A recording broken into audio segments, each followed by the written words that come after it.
Сәлеметсіңдер ме балалар? Менің аты жөнім Нұржауова Ұлмира Смайылхановна. Жамбыл ауданы Баймырза Беспаев атындағы мектеп-гимназияның көркем еңбек пәні мұғалімі.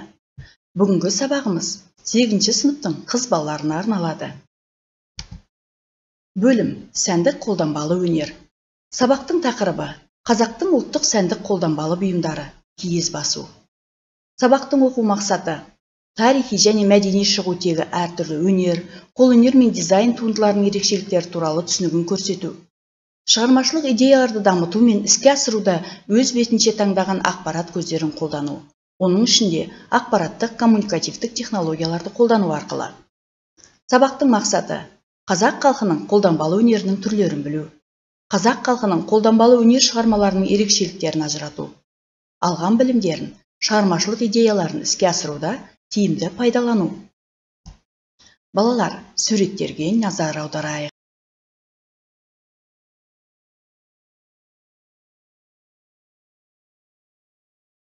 Қазақтың халық кәсіпшілігі мен қолөнер бастауы тұңғиық ғасырларға кетеді. Халықтық сәндік қолданбалы өнер әлемдік көркем мәдениеттің негізі, даналық пен әсемдіктің таусылмас қайнар көзі. Онда сан ұрпақтың түрлі материалдарды, ағаш, саз, жүн материалдарды, металдарды өңдеу тәжірибесі бейнеленген. Көне дәстүрлерді көздің қарашығындай сақтап және байыта отырып, халықтық көркем қолөнер кәсібі қазіргі мәдениеттің айқын құбылысы болып, үй тұрмысының маңызды да бөлінбес құрамына айналды. Қолөнер туындылары қайталанбас және алуан түрлі.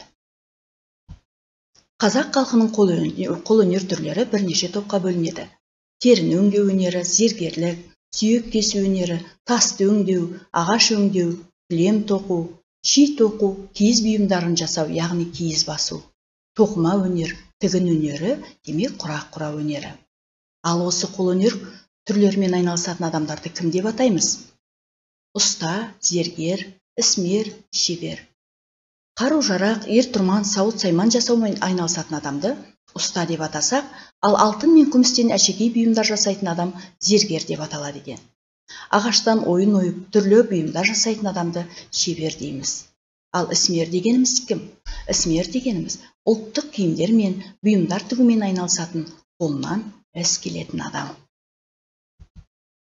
Халықтың мәдени дәрежесі өскен сайын қолөнері де соғұрлым өсіп дамып отырды. Қолөнер шеберлері үнемі шығармашылықпен жұмыс істей отырып, халыққа қажетті қолөнерінің алуан түрлерін өмірге келтірді. Қазақ халқының қолөнері ішінде киіз үйдің кереге, уық, шаңырақ бұйымдарын жасау, тоқымашылық, сырмақ сыру, текемет басу өнерлерімен кеңірек айналысқандығы белгілі. Ал киіз басу дәстүрлі қазақ қоғамында дамыған киіз жасау өнері. Оған жүн талшықтарының бір-бірімен ұйыса байланысатын қасиеті негізге алынған. Бүгін балалар, біз киіз басу өнерінің тарихы мен жасалу жолы туралы мәліметтермен толығырақ танысатын боламыз. Назарымызды бейне материалға аударайық. Қазақ халқының қолданбалы шығармашылығының сан алуан түрлерінің ішінде киіз басу өнері басты орын алады. Бұл өнер түрі қола дәуірінің аяқ кезінен дамып келеді. Қазақ мәдениеті көшпелі халықтардың шамамен 3000 жыл бойы дамыған дәстүрінің тікелей мұрагері болып саналады.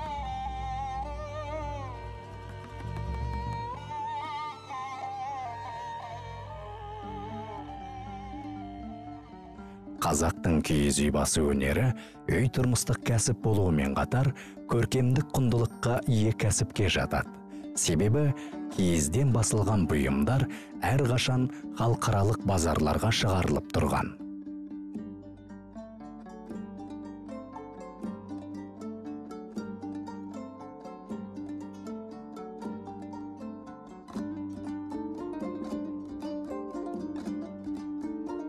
Киіз басу кәсібіне таза жүннен иірілмей жасалатын текстиль бұйымдары және одан дайындаған жоғары дәрежедегі өнер туындылары жатады. Киіз басу өндірісі қазақ ұлтының қолөнер шығармашылығында алғашқы дәрежелі орынның бірін алады. Оған себеп кәсіптің түрі негізінен қой шаруашылығы болғандықтан көшпелі өмірге қажетті бұйымның көбі жеткілікті шикізат қой жүнінен өндірілді.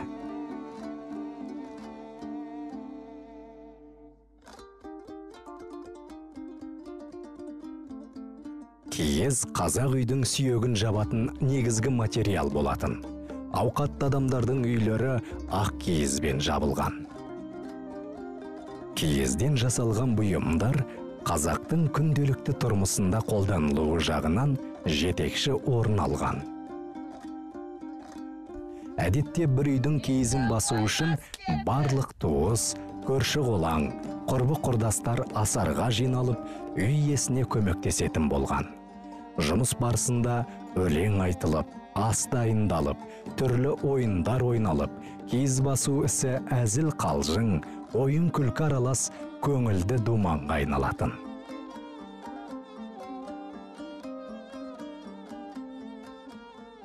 Киіз басу жұмысына кіріспес бұрын алдын ала құрбандық шалынып, жаратқаннан қолөнер мен аналардың пірі Бибі Бәтимадан қолдау тілеген.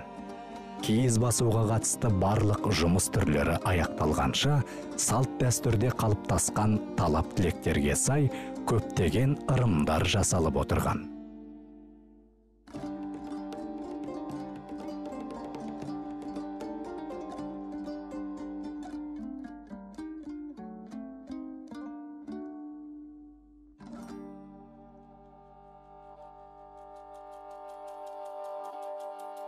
Киіз басу жұмысы алдымен арнайы жүн дайындаудан басталады.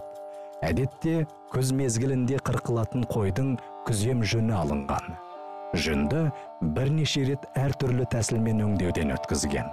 Алдымен қоқымынан тазарту үшін жүнді сабаған. Содан соң сілті қосылған жылы суда жуған. Бұл тәсіл жүн тазарғанша бірнеше рет қайталанып отырған. Артынан жүнді таза жылы сумен шайқап, бұрамай ақырын сығып алғанда, шиден тоқылған төсеніштердің бетіне жұқалап жайып, күн сәулесі астына кептіруге қойған.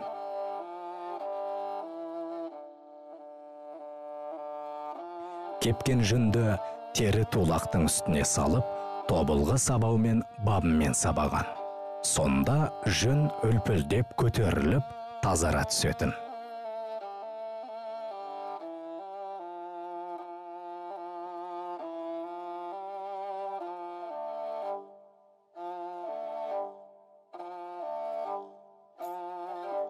Киіз басу жұмысына жүннің табиғи түсін де, боялған түстерді де пайдаланған.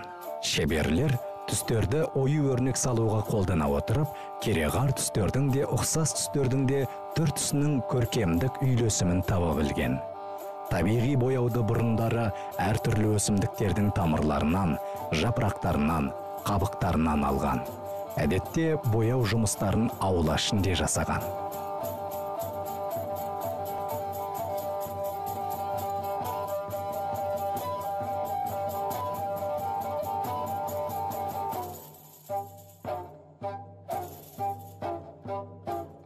Бояудың беріктігі сақталу үшін оған тұз қосқан.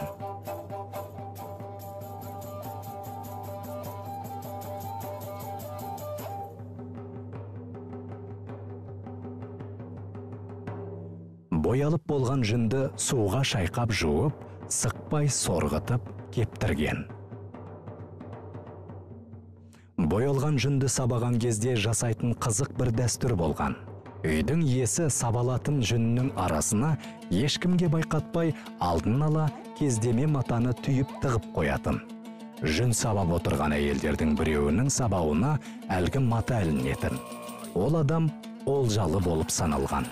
Олжаға ие болған әйел өз кезегінде тамақ әзірлеп, жүн сабауға қатысып отырғандарды қонаққа шақыруға міндетті болған. Одан басқа да қызық рәсімдер болған. Жүн сабап немесе текемет басып жатқан сәтте үйге әйел адам келе қалса, үй иесі оған бір уыс боялған жүн сыйлап, оның да балаларына арналып, осылай текемет басылуына тілек білдіретін. Жақсы ырымға жорылатын тілекті қабыл алған адам, соның құрметіне жиналғандардың барлығын түскі тамаққа қонаққа шақыруға, немесе еттен жасалған дәмді тамақ әкеліп беруге міндетті болған.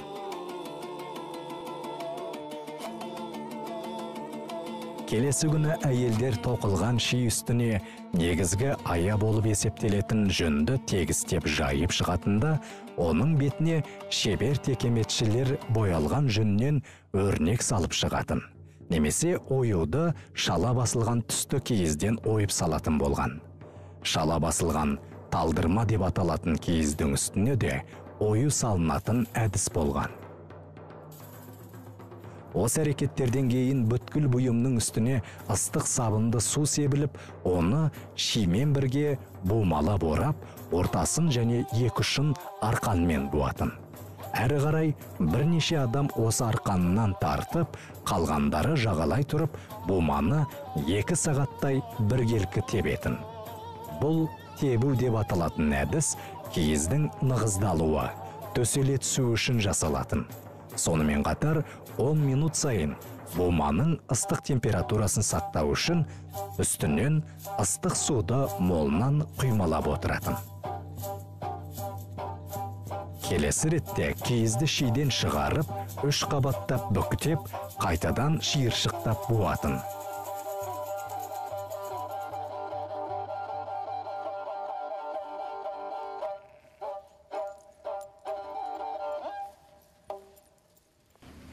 Киізді тағы да ыстық сумен құймалап, оны мұқият қымтап орап, ыстық күн астына булап қоятын. Бұл жүннің жақсырақ кірігуі, яғни пісу үшін қажет болатын.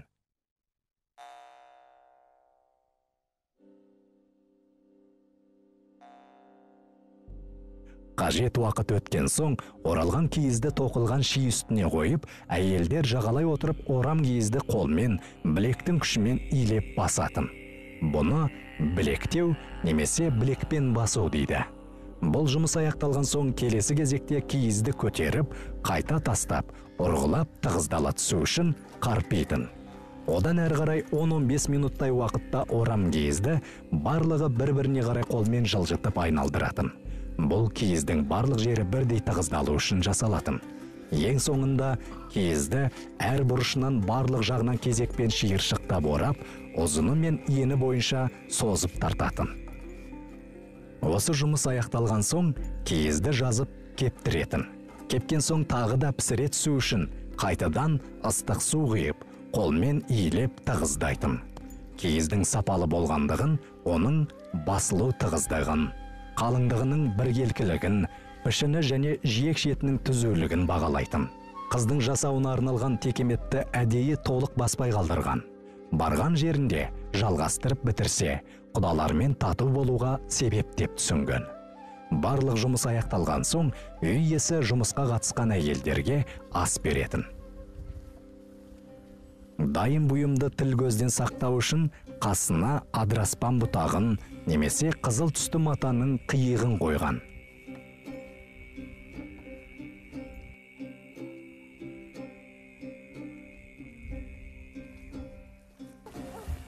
Әдетте дайын болған киіз үстіне бидай шашып, батасын беріп, ырымдап, балалардың болашағына тоқшылық, денсаулық, ұзақ өмір тілеген. Үй иесі өз кезегінде барлық көмекшілерге ризашылықпен қол үздікке жүн мен ине жіп сыйлаған. Ол сыйлықтар жақсы ырым болып есептелетін. Балалар, сабағымыздың тәжірибелік жұмыс кезеңін бастайық. Тапсырма. Сынып 2 топқа бөлініп, әр топ зерттеу жұмыстарын орындайтын болады. Бірінші топ киізден жасалған бұйымдардың атауларын анықтау қажет, ал екінші топ қазақ ұлттық ою-өрнек түрлерін зерттейді. Бірінші топқа арналған дескрипторлар киіз басу өнерін зерттейді, киізден орындалатын бұйымдардың атауларын анықтайды, киіздің емдік қасиеттерін анықтайды, атқарылған жұмыстар туралы қорытындылар жасайды. Ал екінші топқа арналған дескриптор қазақ халқының ұлттық ою-өрнектерін зерттейді. Қазақ халқының ұлттық ою-өрнек түрлері мен айырмашылықтарын анықтайды. Өзінің зерттеу жұмысы туралы баяндайды. Атқарылған жұмыстар туралы қорытындылар жасайды. Балалар, сабақтың соңында әр топ өзінің зерттеу нәтижелерімен бөлісетін болады. Нені білдім, нені үйрендім, не түсініксіз, немен жұмыс істеуім қажет? Келесі практикалық жұмыста қандай қабілеттерімді жетілдіруім қажет? Осы сұрақтарға жауаптарыңызды кері байланыс ретінде күтемін балалар. Бүгінгі сабағымыз аяқталды. Назар қойып тыңдағандарыңызға рахмет. Сау болыңыздар.